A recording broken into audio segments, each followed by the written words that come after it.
In the spirit of reconciliation, CloudWorks acknowledges the traditional custodians of the country throughout Australia and their connections to land, sea, and community. We pay our respects to their elders, past and present, and extend that respect to all Aboriginal and Torres Strait Islander peoples today. So I want to welcome everyone to this session where I've got some distinguished guests that I'm going to introduce you to in a minute. Thank you so much for joining us. I hope you, wherever you are, you're having a good day, afternoon, or evening. My name's Jared Myers. I'm an account director at CloudWorks, specialised in the health and life sciences sector. And today I'm joined by two very lovely people who I've had the pleasure of knowing for quite a long time. Chris Baldock and Brett Isaac. I'm going to pass over to them to give you a quick introduction of themselves, and we're going to get cracking on what I hope is a really fun 30 or 40 minutes. Sounds good. Maybe I'll just kind of jump in. So hey everyone, Chris Baldock, one of the co-founders of CloudWorks and CTO. A lot of my work is around advisory, and I do a fair amount of advisory within the health space. Brett. Thanks, Chris, and thanks, Jared, and thanks for having me on. My name is Brett Isaac. I'm the general manager of IT for EBOS MedTech. Been in this role for just a little bit over 14 months now. But actually having spent most of my IT career in manufacturing and FMCG, so the health sector is a fairly new gig for me, but I'm having a lot of fun in this role. Fantastic. So I'm going to kick off, and most of these questions are directed at both of you. Obviously, Chris, in your advisory role, doing a lot of work across a number of different, I guess, sub-verticals, we could call them, in the health world and health sector here in Australia, and Brett, you specifically at EBOS MedTech. Firstly, for you, Brett, what's the hardest thing that you find at the moment running or managing technology in the health sector that you've noticed transitioning from some of your other kind of leadership roles in the technology space in other industries? Yeah, okay. I'd say the pace, right? The expectation of the pace that people would like to move at, because I think from a health sector perspective, they're quite far behind from where I've come from in FMCG and manufacturing from a technology perspective, right? And so the timing's right for us to really build on these emerging technologies, but also to extend the use of the technologies that exist within the business today. So there's this huge expectation, there's this huge desire as people are learning more and more about what's possible, and it's how do we meet that desire at the pace that we're actually capable of from a people perspective, a time perspective, a money funding perspective. And that's the challenge, is trying to manage those expectations of what we really can do it and making sure that we can do it well. And on that theme, Chris, Brett mentioned that, and I'm sure this is the case for all sorts of industries. You could jump from banking to retail, or retail to, travel and tourism, whatever. But certain industries do have a pace maybe that we associate them with when it comes to change and technology change, fairly or unfairly. Yep. Having done your role over 10 years now with lots of different industries, what have you noticed specifically about the health sector when it comes to, I guess, the leadership or those leading technology and the challenges they face? Yeah, right. So I definitely kind of mirror what Brett said. Just my own personal experience is that on one hand, it's a really great industry to be advising and kind of working with, because there's often so many opportunities to be doing things, I don't know, with more modern technology, or kind of like implementing things that have been kind of well-defined blueprints for a while in, say, kind of other industries. But then, yeah, I think that kind of the pace and the appetite for like digital transformation, is always going to be varied, and that's often the limiting factor. Like our methodology is very repeatable. It's not really dependent on the industry. It's really focused on understanding at a really high level what is the strategy of a business, what are they trying to achieve, and then we look at it from a process and people lens. We draw a lot of our inspiration from pains, and so kind of like getting to that bit is relatively straightforward. But then when it gets harder is then, okay, actually executing that and getting the right alignment early so that we're kind of like going at the same pace together. So I'd agree. I'd say it's definitely one of the more challenging things of any digital transformation is kind of like getting alignment on that pace and alignment on responsibilities and making sure that everyone's basically, Mm. doing their part and kind of like staying in sync with each other. Mm. And then, so Brett, as someone in your role, vision, strategy, innovation would be a big part of it, but also there's the keeping the lights on and like we could call it day-to-day firefighting in some ways. So how do you balance the two kind of sides of the coin, that day-to-day issues that, things need to be kept on and working, and there's old tech, new tech, legacy tech, but then there's that keeping your eye on the future, making sure you're not falling behind your competitors, keeping up, and giving your business what they want. How do you split your time and energy between those two um, sometimes competing goals? Yeah. So you're right. The foundations are really critical, and we can't lose sight of that, because if you haven't got meeting rooms that don't work, right, then no one wants to talk to you about strategy. This time, meeting rooms always seem to be the bane in everybody's lives, right? They always seem to be very hard to keep working or get working, right? So the basics are incredibly important. So that's what I've focused a lot on, is making sure that we have the right people, the right processes, and the right capabilities to support the basics and the 101, right? And then I actually leverage partners to help me in terms of what's ahead of us and what's possible from an emerging technology perspective, because I don't know everything, right? And I can't. And so building up a partner network has been really important for me over the last 12 to 14 months, to not only help educate me and my team around what should we be looking at, what are some of our other folks in the industry doing, both within health and outside of health, what's happening in the broader group, making sure that I'm leveraging those stories as well, to help us create that innovation pipeline. Now, it's Mm. all great to be talking about innovation and all these new shiny things in the air, but if you haven't got your foundations right, if you're not utilizing and maximizing your existing assets, right, and Yeah. you're just chasing silver things up in the air, you really then are creating a lot of waste and noise. And that's the other important thing that I've been doing over the last 12 to 14 months, is just looking at what we've actually got under the hood, and are Mm. we maximizing those assets, rather than chasing shiny new things that people think are great just because they've come across them. And that's the other important thing. So it's foundational stuff. Yeah. We're Yeah. carrying them, looking at how we're leveraging our existing assets, and are they fit for purpose, and are we actually leveraging them to drive the most value for the business, and then partnering with our external folks to help us get a view of what's coming on the horizon, and is it something of interest. Yeah, Yeah. I would agree with that just from my own experiences. When you look under the hood and understand from both a kind of technology, process, people lens, so things that are kind of painful, it's stuff that you can solve with yesterday's technology, not today or tomorrow's technology, right? And so that's one of the very first and kind of most important things is, yeah, just getting our head around like, well, what are people doing and what's the stuff that can be solved with, yeah, existing technologies. It's incredibly important, right? Because a lot of the time, I've found folks have got long tenure, and they do things the way they do them because the technology that existed 5 years ago was limited, right? And Yeah. we maybe they haven't taken the time to do an upgrade of the existing platforms, and so they're missing out on all these opportunities that Yeah. vendors and suppliers have built, right, enhanced. Yeah, yeah, And that's the other thing, is that actually going, we 3 versions behind, so you don't need to go yeah, external to find some AI capability. Here's one that they've built in. We've just got to enable it, yeah. right? And Yeah. getting folks to think about that is really important. Well, and I think what part of the reason why this happens, often it's just kind of hidden, right? So Mm. unless you have someone either internally or kind of, someone brought in externally to actually like look at, often you've got you're always surprised when you actually take the time to talk to people and like really look at what they're doing day to day and what's painful.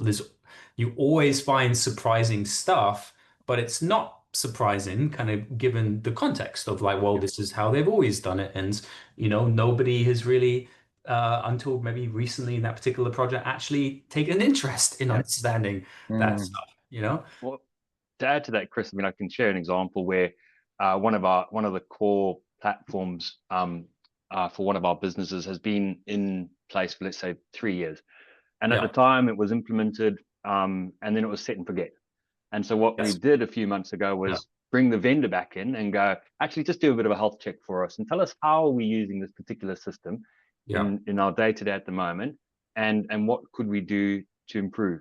And it turns out there's a bunch of pain points that could have been solved a year ago, right? It's a timing thing, I get that. So Yeah.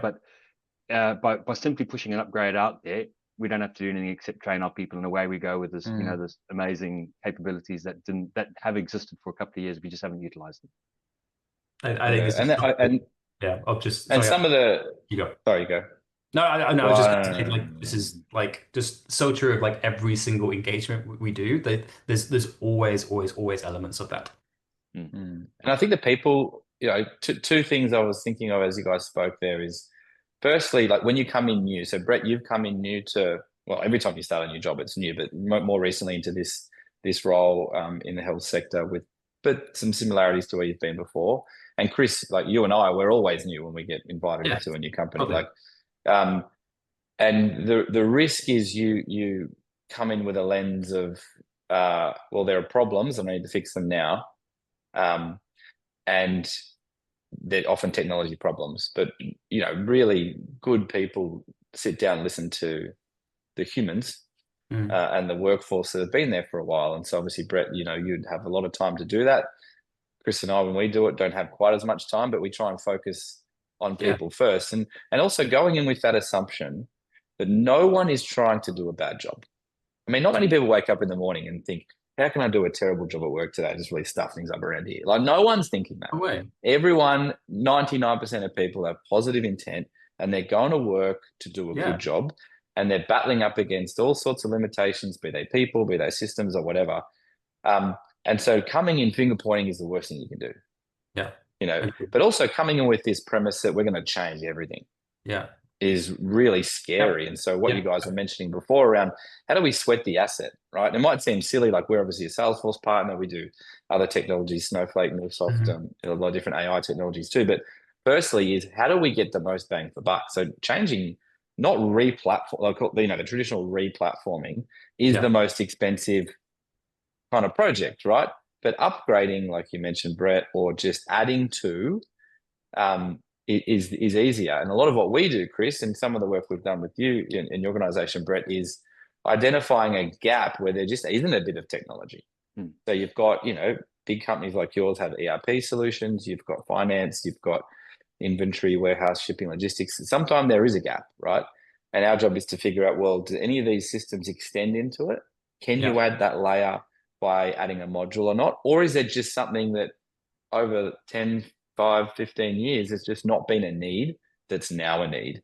And then that's where you, I guess, Brett, trust others to come in and say, how's old mate down the road doing that? How are our competitors doing that? How's a bank doing that? If we want to talk about, or a retailer doing that, if we want to talk about like for likes from other industries. And that's where it kind of gets exciting is, but Chris and I, we get to come into places where they go, well, we just don't have that thing. And a lot of the time that is an innovative, intuitive, good UX, UI kind of either a patient, system or a sales or customer service system that's all super connected, which is, I guess, is what, we've been working on with you guys for a while. Chris, I think you had something you wanted to add though. I mean, no, not particularly. I was really just kind of agreeing that like often when you find these weird things that people do because they've always done them, the person doing them is often like a superhero in many ways and is like working with like Brett, like without going to details, like in your previous role where we first met, there was a process where the person responsible was getting into work at a ridiculous hour, like I don't know, 4 a.m. or 5 a.m. 4 a.m. to click a button. And Yeah. always doing that, right? And that, I mean, that person is incredibly dedicated, incredibly hardworking. But with the current constraints she's working with, it requires her to get into the office at 4 a.m. And there's just better ways, right? Yeah, we've found recently not recently, like in the last few years, working with more and more health organizations, is that the tenure is incredible on these places. So Yeah. someone like yourself, Brett, or other CIOs or GMs of technology we meet who come in new, often there's a refresh of some sort, whether it's a change of ownership or a new board or a new CEO. And there's a bit of a, or there never was a head of technology sometimes, really. There might have been an IT person keeping the laptops working, but not someone in strategy or at the C-suite level. And they, those people are really looking from the outside in, I guess, in some ways, but you've got an opportunity to create some change, but you can't do that like by bulldozing these people who've worked their asses off, right, for however long. You're sitting and listening to them and saying, how do I make your job better and easier? Firstly, like because that's really what we're trying to do. Improve your people's, jobs by taking the crap away and trying to help them find more time doing what's valuable.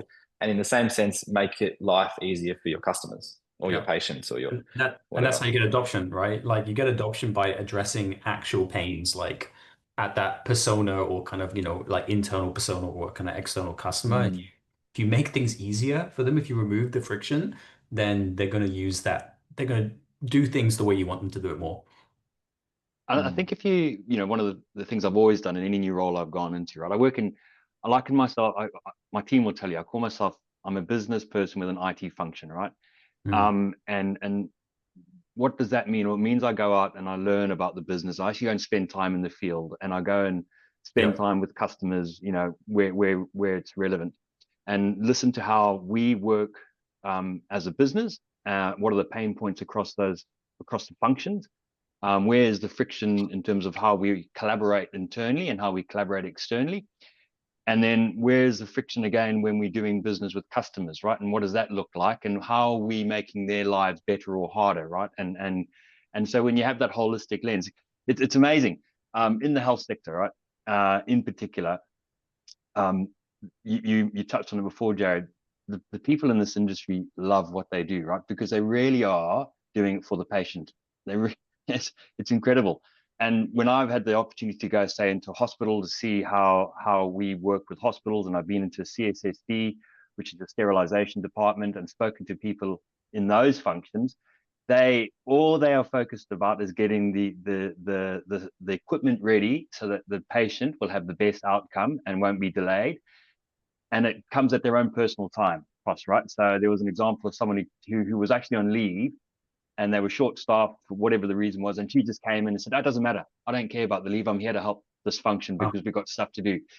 And that is a special mindset, right? So it's patient first. And in my last 15 months in this role, it's been amazing to see it not only on the customer and hospital side of things, but it's also even within our warehouses. And it's fascinating. And so when you listen to them and understand their pain points and don't judge them, and then start to think, okay, well, if I could take this piece of friction out by doing simple, small stuff, all of a sudden, they're on. And the change management aspect, it doesn't feel like you're bulldozing them and telling them how to do their job or changing everything. You're actually trying to help them. And that's what we are trying. That's what we're here to do. We're actually here to make their lives easier in terms of internals folks, but we're also here to make lives easier for our customers.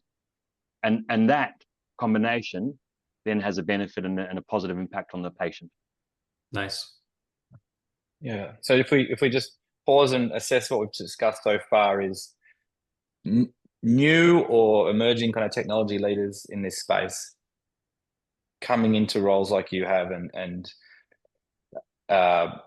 having a remit, I guess, to improve, right, technology. And it's gone so fast. And we'll talk about some of the stuff lately, like, everything's getting faster and no one wants a faster horse now. They're looking at, to use that analogy, a car or now a rocket ship, right?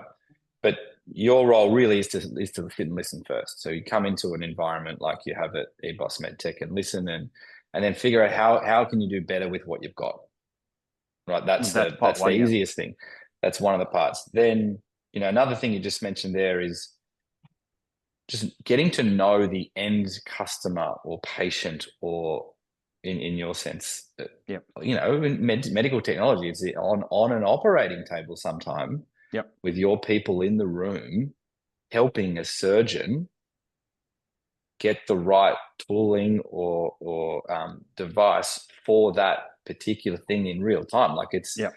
medtech world is really Right? cool and really fascinating, but that's the end. So you can't be in an ivory tower, playing with kind of No. AI stuff over here. You got to get to know that end customer as a tech Yep. leader. And then when you do enough of that, you can start to make decent decisions around, okay, where are we heading? So I guess when my next question is, once you've done that lay of the land stuff, which I think 3 months, 6 months, 12 months even, takes a bit of time. By the way, you're also putting fires out and keeping the lights on and making sure the rooms are accessible, right? Yeah.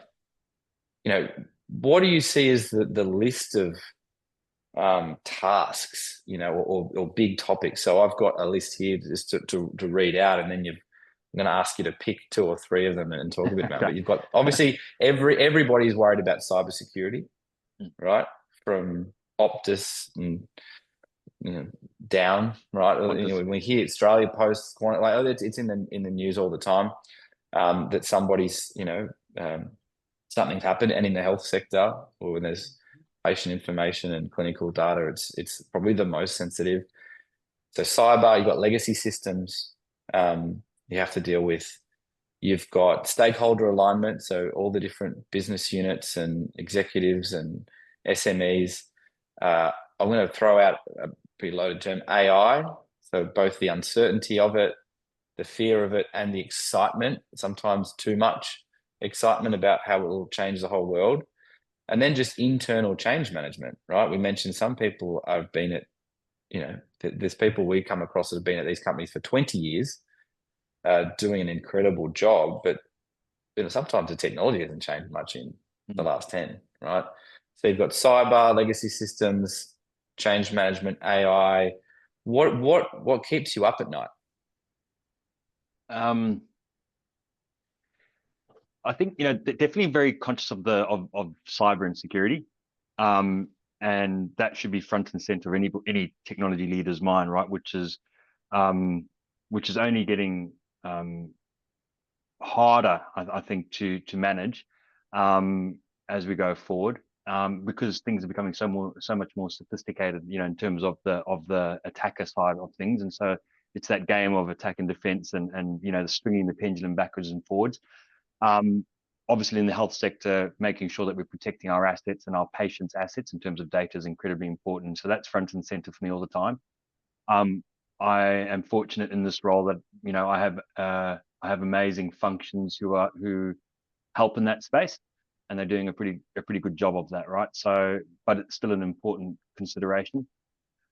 I think the AI topic is hot at the moment. The agents is the big buzzword going around at the moment. And actually, the health industry, I would say, is really ripe for this capability, right? And the challenge, though, this is probably the important part. The challenge is how it can only really go well if you've got good data, right? And so how do you manage that demand and that excitement, whilst making sure that you've got actually good, credible, trusted data, right? Because otherwise you're just going to create rubbish, right? So rubbish data and rubbish outcomes out. And so that's doesn't keep me up at night, but it's definitely it's definitely an important factor that is hard to land, I think, because data governance isn't sexy, right? so making it's kind of becoming sexy though, because you now have this like really exciting carrots. Yeah, I know, but it's only becomes sexy when people understand that, right? So when you start to talk about data governance and data quality, and I think that's historically been quite a tough gig for the folks who are really passionate about data quality, right? But all of a sudden, they're going to be superheroes, right? Because they're going to set the standards, they're going to create quality data processes, they're going to create robust frameworks that protect the data, and it's all in the background happening, so that we can then move quickly on the AI side of things, right? And I think that's always a bit of pressure in terms of the demand coming from the business, which is, hey, I've got this particular thing and I want to do that. And then we've got data and security going, whoa, where's the data? Where does it reside? All these other, important considerations. And so balancing the excitement and the Mm. the corporate side of things, of responsibilities in that space is quite tough. I saw a quote. I'm gonna mess this up so bad, but like I saw a quote the other day or some statistic, some poll, which says something along the lines of like 98% of all leaders see the importance of AI, but it was something like but 5% are doing something. Mm. It and I like it.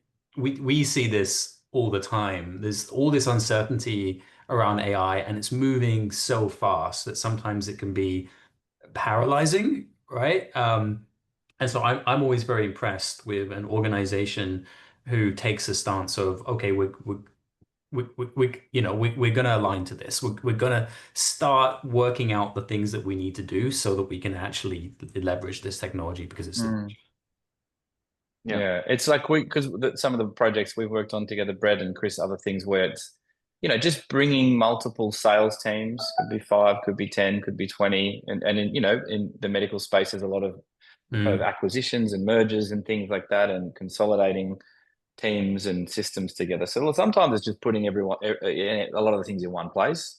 And if they're not in yeah, one place, connecting them. So that could be some integrations and yeah. some data platforms, right? And that can be a bit time consuming, right? Because you're also dealing with people's day-to-day lives. If they're selling something, you've got salespeople out there, or account managers, they're out in the field, and customer service or patient services are on the phone. So getting them in one system Yeah. and agreeing to work in a similar way in one system is sometimes the first place we come in. And we also, via our data practice, other times it's no, the systems they're using are okay, but we just need to connect the data and put it somewhere so it's usable. And doing that safely, doing that in a way that the whole business is behind and can get on board. As you said, not suggesting you can't do any AI or take advantage of any innovation until that's done, but you've got to be doing that at least in the background in parallel, right? Yeah. And that can take a little bit of time. And Chris, a lot of the different customers of ours or people we've spoken to, it can feel a bit hard, right? Like, oh, we got to do that. But I watched a video where some bot did this thing and this and that happened, and they said it happened. They could do it over the weekend, right? So you saying I've got to do this boring hard bit as well? Like, what are some of the things you've heard, Chris, I guess, in the last year or two where, our some leadership groups, I guess, are just not that keen to get on board the hard work? Yeah, well, I think just like everyone is on the same journey, right? And I think kind of the bigger you are as kind of like a corporate or organization, I think the more it necessitates having probably really strong leadership pushing it, but also kind of like protecting it and governing it, right? Um, so you can always assume that there's going to be people who are going to be using AI in their personal life, right? And so, it's probably better that if they're going to be using AI, that they at least do it within your governed framework, Mm. and yeah, well, I mean, we're going on the same journey. We're very passionate about AI. We're doing a lot of work advising customers of AI, but we're still constantly evolving our own internal stance on AI, and we're getting more mature in the way we govern it, and to make sure that well, one, we're in a good position that we can advise our customers, but also we can do so kind of ethically, safely, Mm. and we can be trusted. Um, yeah, to do so in a way that they're comfortable with as well. Yeah. And Brett, you must come up against this all the time, because I know it happens in my world personally. For me, I can use my own personal AI, and I use ChatGPT and Claude kind of interchangeably, and Mm. have a almost relationship with my voice generated AI that I talk to, in the car or whatever. And things are pretty easy. Like, the interest rates might come down, and I'll just say, hey, what's my new repayment? It knows what I'm paying today. And it's so easy. But then I come to work, or, any one of us come to work, and we're like, why can't it just be that easy? Right. I'll just do this. And, what's the risk? Well, nothing went wrong. Nobody died. The world didn't Yeah. explode by me doing that. But then, can you talk to us a bit about some of the challenges, and maybe you first, Brett, then Chris, Yeah. from your Yeah. understanding? Why is it just not that easy? it's just not that easy to roll an AI bot out internally Yeah. to company data I overnight, definitely right? agree Like, with this one. Yeah. Yeah, well, I think the challenge is um, technology readiness is where we are, right? And again, protecting our data and making sure our data is secure, making sure the quality of our data is right, is incredibly important to helping us make the right decisions and the use of AI, right? And so that's kind of what we've been looking at over the last 12 months is our data credible? Have we got the data in the right place? Is it accessible? Is it secured and protected? And do we know what our key and core data assets are? And we've been building that over the last 12 months so that when we do get a use case come through for the use of AI and our data, then we can respond to that a lot quicker. And that's been a message that we've been talking to for quite some time. And again, it's educating the leadership team. And if you get the leadership team on board, then that message can can cascade through the organization. And then they know why they've got to enter data into a system in a certain way or follow a certain standard. And it's because we're telling them that's the like the end carrot, story. right? Chris was talking about, like you're saying, like, hey, sales team, hey, service team, hey, marketing, whatever it is, enter it like this. Why? Well, because when you do, look at what we might be able to do later. Yeah, like, that's right. Correct. And I think what we're doing is part of what we're trying to do is make lives easier for our teams. And when you dig in, so what does it actually mean? Well, we want to be able to make decisions quicker. Decisions on what, right? On a particular sale, on an opportunity, on a responding to an outcome, whether it be an opportunity or a risk or along those lines. And then when you go, it's almost like that 5 whys. So why? And then when you get to the crux of it, it's access to information, right? And so that becomes, so what we need to do then is do and go through these particular steps so that we can then build the capability that surfaces that information into your hands on your mobile. So you wake up in the morning and you know what you need to be doing, or you know how you're going to be responding to something, right? And I think it's just getting folks' head around the pace from where you were a year ago, making sure that we set up all those standards and frameworks and getting them on board so that they all get behind it, and then that will allow us to move a lot quicker into the future. And Chris, your take on this as someone who works with our customers and in advisory, but you also have a role to play at CloudWorks internally. Like you are one of the leaders in how we use AI effectively. And I know in your personal life, you are one of probably out of the people I know using it more and more. How do you see this? Yeah. So like, you're happy to fail fast at home, but we probably don't want to fail fast with our clients in the health sector, right? When it comes to AI.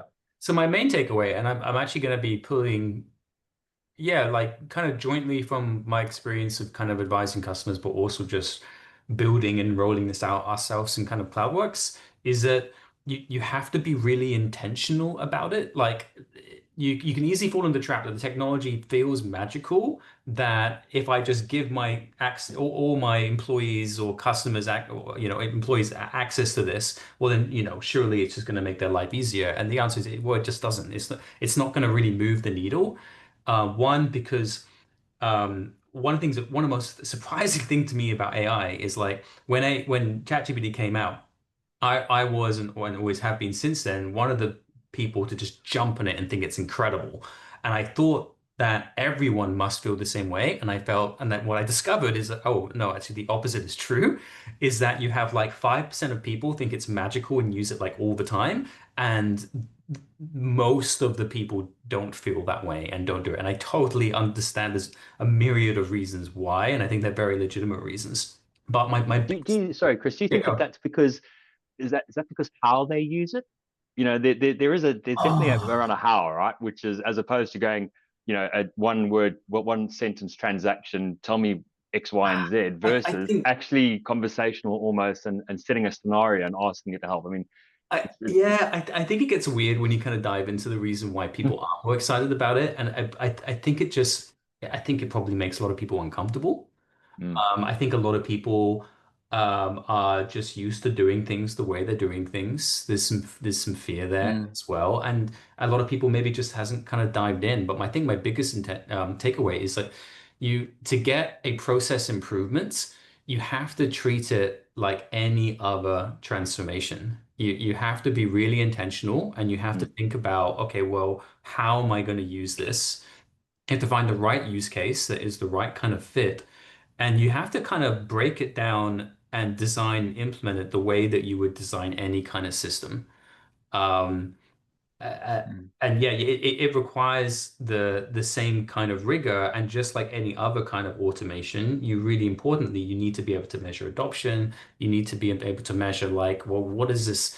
Like, what are you trying to achieve? And you need to be able to measure it. Like, how successful is it being? And if you do all those things and you have the right use case, it has the potential to be absolutely amazing. I think the other critical thing is it has to be contextual. It has to be embedded in the workflow for people to actually really benefit from it. And so, Brett, before we kicked off, you were talking about a particular technology you guys are using, and you're getting great results. And I imagine part of the reason why it's so effective is it's deeply embedded in the workflow, right? And I think that's where, having it in the likes of Salesforce, for example, the system where people are doing a huge amount of their work is a massive benefit because you can make it contextual and you can measure it.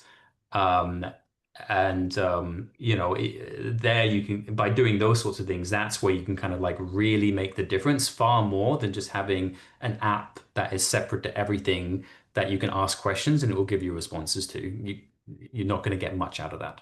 No. Yeah, actually, Chris, you're one of the people that got me using, specifically for me, ChatGPT more and more, just knowing that I think sometimes you need to bump up against people who are doing stuff, and them teaching you and learning from them. And certainly, the last 6 months for me, I've used it a lot more in a work and a life setting. One of the things, and just going back to that, why can't my work life or my employer or my go as fast as I can in my personal life using AI? Well, it's pretty obvious when you really think about it. It's because, one, there's hundreds of thousands of people working in this company that need to kind of line up. But two, it's not your data. It's not the risk at a company level is just so much greater than at a personal level. What's the worst that can happen if I use AI to do something at home? New risks, right? And then and agents kind of take this even further because with traditional generative AI, it's a text box. You put information in, it gives you information out. It doesn't take any actions. One of the kind of key things about agents is, well, one, it typically tends to be self-looping. It does a thing and then assesses and then does the next thing, does the next thing, does the next thing. And with really good kind of agentic systems, they only kind of come back to you for validation or to ask you for more information. Otherwise, it does as much as it could possibly get away with. And the other thing is it can do stuff. It can read your data. It can write data into your system. And the scary thing, or like the thing you need to be on top of, is it's not completely deterministic. So if you program a system, it can only do what you program it to do. And any gaps or any vulnerabilities is because you didn't build for that, right? Whereas these things, it's not completely deterministic. Like, so you have to test it in a different way than you would with kind of traditional. And marry that up with the fact that it's moving so fast. Like, I mean, for example, like GPT-5 just came out, and I'm now having to get my head around how the nuances of how you get the best output from it. You have to like prompt it. It's very literal, and you have to kind of engage with it in a different way that you would with previous models to get the same results. And so that's part of the change. It's like, just constantly trying to like keep up with the technology. I saw an example last week where there was a test done on an agent, and its first release was a few weeks ago.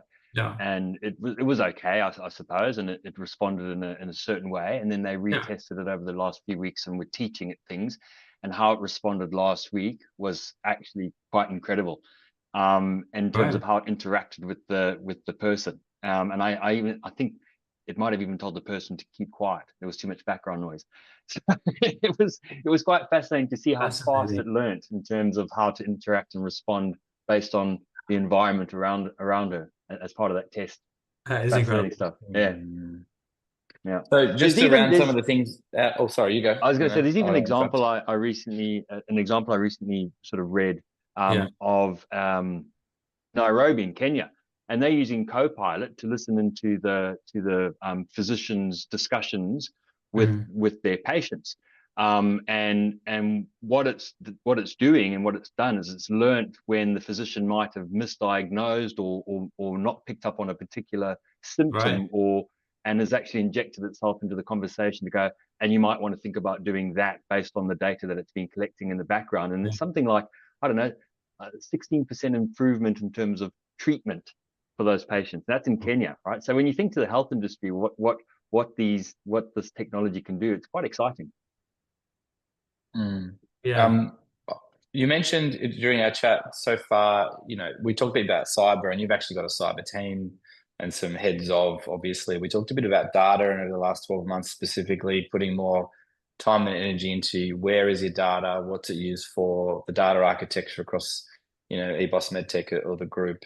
And there's almost heads of there. But do you see a time in the future, or is it already here, where AI itself becomes a function, like a pillar within the business, like a shared service where data, cyber, AI, obviously we probably have people who own platforms. So you've got, your ERP or your owner, your Salesforce kind of product owner, but AI is not a product. It's everywhere. It's everything. Is that something that your business or businesses, like yours, you think are going to end up with in the next 12 months? Yeah, the answer is yes, absolutely, and it's needed, right? So that we can respond to business opportunities and demand effectively, right? And putting like capability and resource behind it, because it is such a huge opportunity for our business.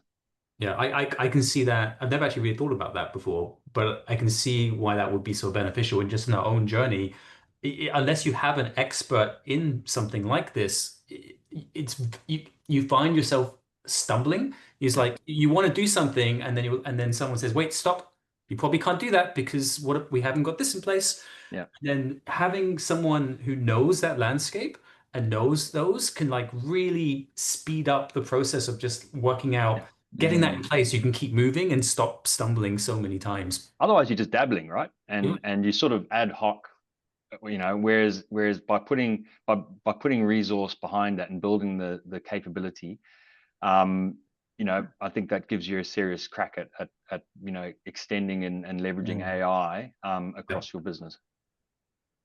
Yeah, and we've got customers that have spent a long time, maybe a year or so, doing this pilot to pilot to pilot on individual use cases across the business, and it never really quite took off, and not until they stopped and did more of a, not a long time, not spending not talking about years, just a little, considered amount of effort and time with the right group of people to put more of a governance layer in, to kind of set some frameworks up, to do some in-house training and enablement across what it is, and then using that as a bit of an example for one or two business units about maybe a broader brush strokes. Yes, it feels like it's going backwards to go forwards, but once they've done that, it's actually a lot easier, faster, and quicker to then roll out initiatives to the business that provide value. So rather than just like, I guess, what's the first thing that comes up and then pilot, it's just pausing and being a little bit more considered, like you are with your data architecture, right? That you guys mentioned that getting that right. There's got to be a framework, but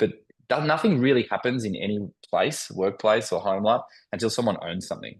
If we all partly own it, then nobody does, I guess is one thing. And Brett, in your role, or people like you are ahead of, but you've got pillars everywhere. And I guess it's up to your responsibility and your executive to kind of give ownership to certain things like this, because it's not going away. It's not a fad, right? Yeah. But yeah, full of scare, full of risk. I want to move on past AI in a second, but just lastly, just one last point on that. So there's the building the capability to deliver it, but it's also building the knowledge at the exec team level as well, right? And that's part of the role of a CTO, CIO, CDO, whatever the title may be, right? Is they're looking for that leadership to uplift their knowledge and understanding of what it is, and what is an agent, and what can it do, and what can't it do, and what do we need to think about. And that's it's another part of what has been asked of us in these roles, right? And so not only do we have to keep ourselves and our IT and technical teams across what's going on, we actually need to translate that to the business as well. And I reckon that can go in both ways, because you'll probably have some leaders, or board members or whatever, who are so keen and excited about AI, and you maybe need to temper their excitements and expectations, and others you need to why have we not done this? Why is it not everywhere yet? I read in the newspaper this thing. Why haven't you started that, Brett? And then others might be like really risk averse and don't even touch or use it in their personal life, and you have to bring them along the journey, right? So it's kind of managing both sides. Just to kind of round out a conversation, Brett, we've talked about a whole bunch of stuff, but what is the thing that makes you excited about your role over the next 12 to 18 months from a business value standpoint? So what are the kind of initiatives, if you can talk about some of them, that you think that are exciting you? Because there's a lot of hard parts of your job, but what are the more fun and engaging things that you've got brewing away, if you can give us a little bit of detail? Yeah, I think first and foremost is my people, and I've got a group of folks who work for and with me and collaborate in a broader group technology space that have the opportunity to drive and deliver a transformation across an entire division. And I think that those opportunities historically haven't come along very often. And so you can imagine where we are in a position where, from a technology team perspective, we are front and center and recognized front and center as critical to the business strategy over the next 12 to 36 months, right? And that involves foundational transformation. I'm using that word very intentionally because we've actually got an opportunity to take what we have and extend that and really drive better business outcomes, which means better outcomes for our patients and our customers and for our internal people. And then we have the emergence of all this new technology like AI and automation that will again take us to a whole new level of being able to not only do our own jobs, but to drive a huge benefit internally for our people in terms of how they do their jobs. And then obviously, once again, linking it directly back to the customer and the patient on the table and having a positive outcome from them. And I don't think that comes along very often, right? So in one of my previous roles, all that was done 10 years before I even joined that company, right? That big transformational piece. And so then it was, sort of smaller programs or smaller projects, whereas what's in front of us is huge. And I'm incredibly excited about that, but mainly because of the impact it's going to have on our people and our customers and patients. Yeah, it's not, and we come up against a lot of companies at an inflection point where they have an opportunity like this, and we kind of come in and do a bit of advisory or a bit of kind of groundwork and possibly even put some really good concrete plans together. But I think what you said there is really true, that it doesn't always, the environment isn't always there for it to work.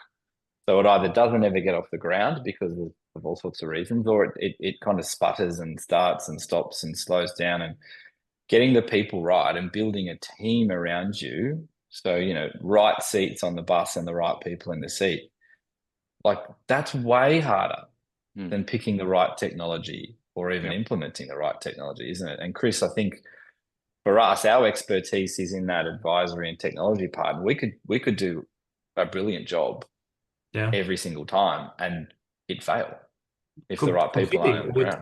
Or it doesn't even start. It never gets off the ground, right? Yeah. And I think you are right, Brett. Like, you're lucky and you've been in quite a few kind of big organizations, but to get a team that's able, willing, and empowered is brilliant. But also, I guess we're at a time now where there is no business strategy without a technology strategy. I mean, 20 years ago, you could do that. 100 years ago, no problem, right? But now, if you haven't got a business strategy which includes a technology arm to it. Yeah. No matter what you do for a living, you could be a farm, right? Not just a med tech or a health business. Yeah. Yeah. They have to both be there. And so now technology leaders, I guess, to round out a conversation, you've got a big seat at the table, Yeah. not just a little one. And that's a huge responsibility. And I would Yeah. argue, particularly with AI now, because AI has this incredible ability to take what is traditionally the hardest thing and make it like one of the easier things. And like just some examples of just like everyday life is like it's really good at art. It can write cool, great poems and stories and things that traditionally like really hard and you had to be a master of your craft. It just does with ease, right? And it's going to get Mm. better and smarter at applying that to it's kind of everything, right? And so, yeah, so now more than ever, we're literally like, we've got this new AI revolution where it has the potential to change, well, a lot of things in a degree that we just haven't been able to achieve before. So yeah, very, very exciting, but also a bit intimidating as well to be facing that. One of the messages I've So, been sharing yeah.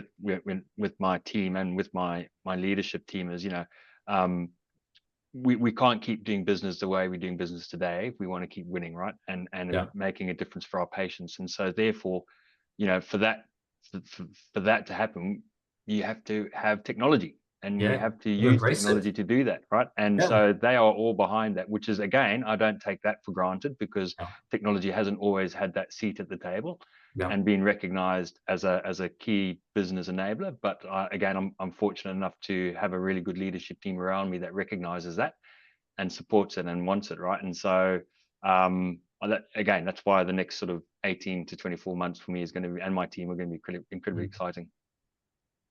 Mm. So we've touched on a whole bunch of issues, and we're going to kind of wrap up now. Obviously, we're on a CloudWorks webinar here, and we're kind of chatting about very broad issues, but also some specific to EBOS MedTech or just the health, space. You mentioned very early on that surrounding yourself with good partners was important, and we're really lucky to be one of those. Hopefully, you put us in the good bracket. I know we're a partner, but hopefully, one of the good ones. And we've been lucky enough to interact with a whole bunch of your other kind of vendors and stakeholders, and including Salesforce and others. What do you think makes a partner trusted? So we've got good partners technically, right? Like they do a job, they build the brick wall the way the wall should be done, straight, and solid. But what do you think takes a partner into kind of that trusted space? Because you mentioned earlier, and the reason I ask is that you can't know everything, right? You have to Yeah. rely on different Yeah. people, but you have to rely on people you can trust, right? Otherwise, everyone's just trying to sell something. Yeah. How do you, what makes a partner enter that trusted space, in your opinion? I think, if I reflect on the work that we've done together in the two different companies that we've worked across, I think your CloudWorks came in with a genuine curiosity Hmm. and not critiquing, right? It Yeah. was, so tell us about this and tell us about that, and really wanting to learn how the business ticks today, right? And that was without any criticism of the way that it worked today. And then, so that's the first part, right? And so you weren't just in there to sell something, right? Yeah. So you actually learned where our pain points were, where our friction points were, and then we're able to link it back to outcomes, business outcomes, before we even started talking about technology. And I think first and foremost, that creates that trust, right? So the creation of trust, the curiosity that you showed in terms of really wanting to understand our business was incredibly important, and it was a really fresh, nice experience for me and the business. The amount of good feedback we got from those two exercises was important. Then I think the other important part of what you guys have done is putting risk in the game as well, right? Your skin was in the game. And so it wasn't just one way in terms of, I want to sell you this. You were actually willing to partner with us and, spend a lot of time with us building up the right business case so that we could then deliver, that to get the funding. And then the final part is, I think you've actually delivered what you said you're going to deliver. Right? Hmm. So you haven't just, sort of swanned on in and thrown it on the table and then been rigid. You've actually been able to work with us around our timing and our resourcing and competing priorities, but yet we've still delivered what we said we're going to deliver. And I think that creates what a good partner is. And I think one of the first things I ever said to you guys when, a couple of years ago was, I'm not looking for a supplier. I'm looking for a partner who knows our business, who knows our industry, that can bring external perspective in, because we don't know everything, and then work with us on a mutually, good outcome for our business and for you guys too. And I think that's been the experience the whole time, and I certainly have appreciated it. Hasn't always been easy. I know that, by the way. I know I've made you, Jared, you probably lost more hair because of some of the things that I've done with you, but the fact is that we actually are, delivering some really cool stuff for the business. Oh, it's very nice. And I think, Chris, that really does sum you up quite well, Chris. I've never had articulate it well, but curious, not critical is a really nice way to, I mean, CloudWorks in general, but Chris, we've worked together for a long time. I think that's a nice motto for you. You get a badge made up with that. No, I think it gets me in trouble sometimes. Not with a customer, but sometimes with the vendor. But I don't know. It's always seemed to work with me that I don't know, just go in there and then just kind of like treat, your customer's challenge as your challenge and just be authentic. Just like, and the technology comes last. Like I'm a firm believer that like you can't hope to give anyone advice unless you've spent a decent amount of time just understanding them, right? And so yeah, you can't go and decide what a process should be until you've actually like sat with people, you've seen what they do, and only then do you have the right to kind of like advise them on what, maybe they could be doing differently, right? Yeah, I don't know, and that's always seemed to work well with me. It always results in me being kind of like, well, me/CloudWorks being seen as a trusted advisor early on. And I think that kind of pays dividends. It always works out for the better. Yeah. Well, we've enjoyed the partnership with, EVOS MedTech and also with yourself. And, we've not really talked too much about projects that we've done. I think you touched on a few things there, but we are excited to, work with that great team you've created around you or had created around you. The future. Thank you both, Chris and Brett, for joining me today. And yeah, I think this is a nice, well-rounded discussion. Like, it's not just a health specific of benefit to people in the health sector. I think, new technology leaders of all sorts are going through the same thing that you guys are, and at different paces and different levels of success. And you've seemed to find a niche in a company where it's all going pretty well. So I want to thank you both for your time, and for everyone watching or listening in. Hope you found that beneficial and helpful too. And I think there'll be a slide with our details at the end of this if you want to get in touch for anything. I bid you adieu. Thank you. And signing off, Jared, Brett, and Chris. Goodbye.